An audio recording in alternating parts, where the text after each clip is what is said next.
For months now, the pandemic message has been get your shot, get your shot, get your shot. And that's still the biggest message. But as the seasons change and the vaccinated get sick, we're getting back to a more familiar message. Testing, testing, testing.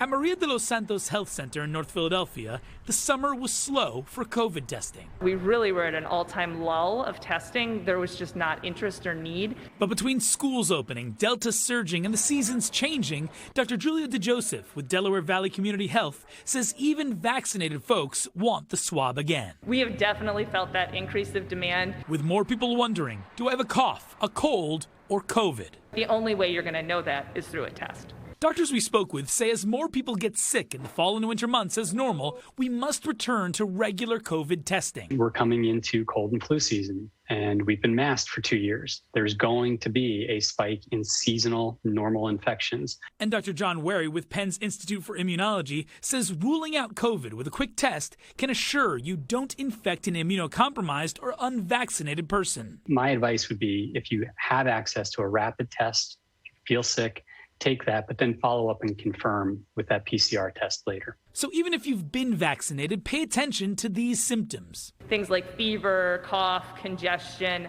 body aches, even some of the GI symptoms. A new season of testing if it's COVID or a cold.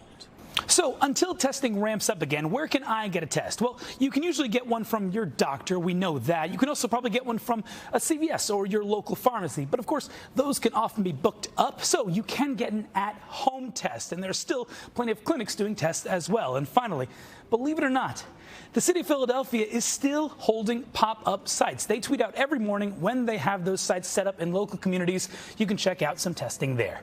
Danny Freeman, NBC 10 News.